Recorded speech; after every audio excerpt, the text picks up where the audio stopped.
வணக்கம். பொதுவா பயணம்னாவே நாம ஒரு இடத்துல இருந்து இன்னொரு இடத்துக்கு போறதுன்னு தான் நினைப்போம். ஆனா பாத்தீங்கன்னா, சில பயணங்கள் நமக்குள்ளேயே நடக்கும். இன்னைக்கு அப்படிப்பட்ட ஒரு ஆழமான தெய்வீக பயணத்துக்குள்ள தான் நாம போக போறோம். சும்மா யோசிச்சு பாருங்க. எத்தனையோ 100 வருஷங்களுக்கு முன்னால உருவாக்கப்பட்ட ஒரு புனித பயணம் இன்னைக்கு உங்க வாழ்க்கையோட ஒவ்வொரு கட்டத்தையும், அதுல வர்ற சவால்களையும் வெற்றிகளையும் விளக்குற ஒரு மேப் மாதிரி அமைஞ்சா எப்படி இருக்கும்?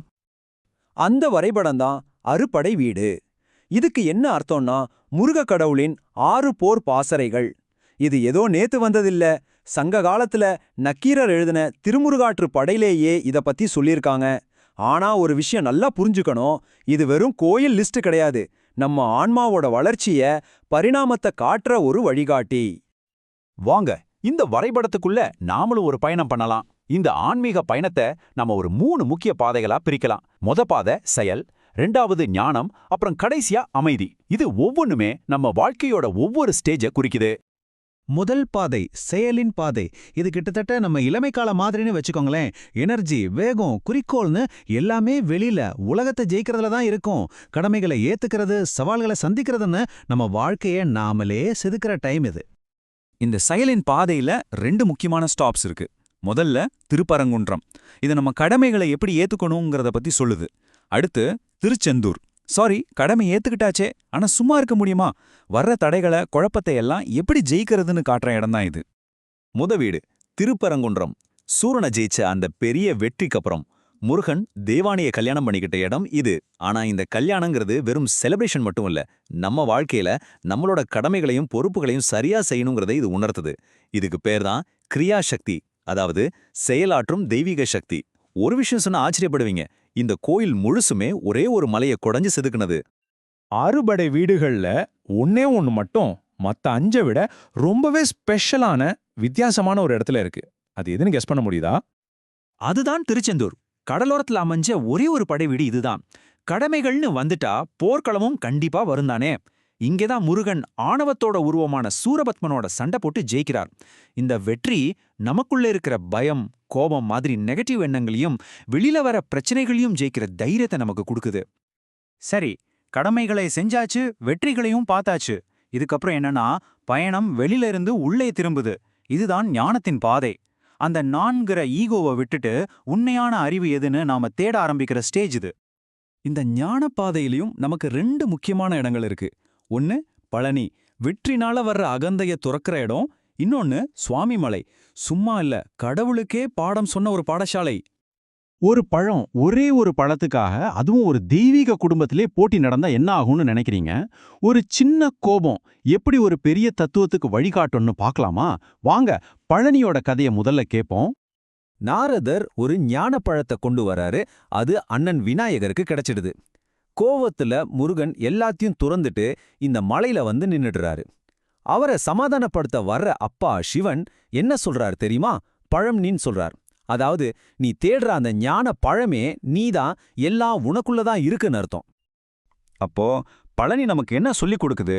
உண்மையான செல்வம் வெளியில தேடுறதுல இல்ல, அது நமக்குள்ளதான் இருக்கு. அதை நாம புரிஞ்சுக்கணும்னா சில உலகப்பற்றுகளை விடணும். அதனால தான் இங்க முருகன் கையில ஒரு தண்டு வச்சுக்கிட்டு தண்டாயுத பாணியா ஒரு துறவி மாதிரி நிக்கிறாரு.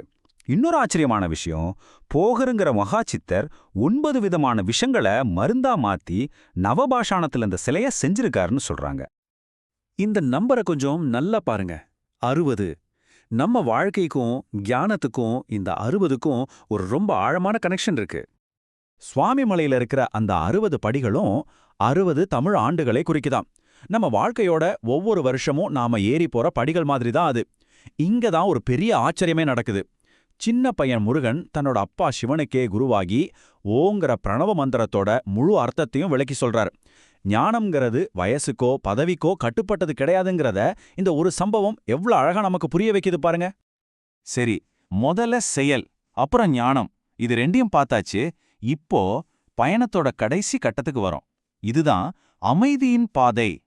இதுவரைக்கும் நாம கத்துக்கிட்ட எல்லாத்தையும் ஒன்னா சேர்த்து வாழ்க்கையில ஒரு பேலன்ஸ, ஒரு நிம்மதியை கண்டுபிடிக்கிற ஸ்டேஜ் இது. இந்த அமைதி பாதையிலையும் 2 இடங்கள் இருக்கு. ஒன்னு திருத்தணி, அதாவது போருக்கு பிறகு கிடைக்கிற சாந்தம். இன்னொன்னு பழமுதிர்ச்சோலை, வாழ்க்கையோட முழுமையை காட்டுற ஒரு அருமையான வனம். 365. இந்த நம்பரை பார்த்ததும் உங்களுக்கு என்ன ஞாபகம் வருது? கரெக்ட், ஒரு வருஷத்தோட நாட்கள் இல்லையா? திருத்தணி மலையில் இருக்கிற அந்த 365 படிகளும் வருஷத்தோட 365 நாளும் நம்ம மனசுல அமைதி இருக்கணும்னு நமக்கு ஞாபகப்படுத்துது. சூரனோட நடந்த அந்த பெரிய போருக்கு பிறகு முருகன் இங்க வந்துதான் தன்னோட கோபம் தணிஞ்சு சாந்தமானார்னு சொல்றாங்க. இதை எதை காட்டுதுன்னா, வாழ்க்கையில பெரிய போராட்டங்களுக்கு பிறகு நாம நமக்கு கொடுத்துக்க வேண்டிய ஓய்வையும் மன அமைதியையும் தான் இது குறிக்குது. நம்ம பயணத்தோட கடைசி ஸ்டாப் பழமுதிர் சோலை. இங்க தான் வாழ்க்கை ஒரு முழு வட்டத்துக்கு வருது. எப்படின்னு கேக்குறீங்களா? முருகன் இங்க மட்டும்தான் தன்னோட 2 மனைவிகளான வள்ளி, தெய்வானையோட சேர்ந்து காட்சி தர்றார். வள்ளி அன்போட வடிவம், தெய்வானை கடமையோட வடிவம். அன்பும் கடமையும் பேலன்ஸா சேரும்போது தான் வாழ்க்கை முழுமையாகுங்கிறத இது காட்டுது. அது மட்டும் இல்ல, இங்கே தான் முருகன் சின்ன பையனா வந்து அவ்வை பாட்டிக்கிட்ட சுட்ட பழம் வேண்டுமா சுடாத பழம் வேண்டுமான்னு கேட்டு படிச்சவங்களுக்கு பணிவு எவ்வளவு முக்கியம்னு ஒரு பெரிய பாடத்தையே சொல்லி கொடுத்தார்.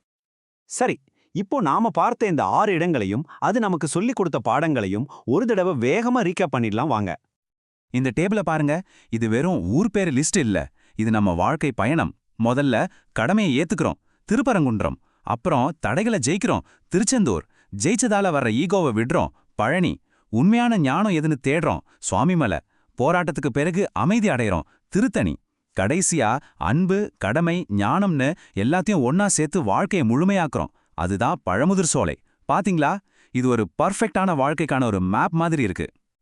அப்போ பாருங்க, இந்த அறுபடை வீடுங்கிறது வெறும் முருகனோட கதை இல்ல, இது நம்ம ஒவ்வொருத்தரோட கதையும் கூட. இப்போ உங்க வாழ்க்கை பயணத்துல நீங்க எந்த வீட்ல இருக்கிறீங்கன்னு நினைக்கிறீங்க?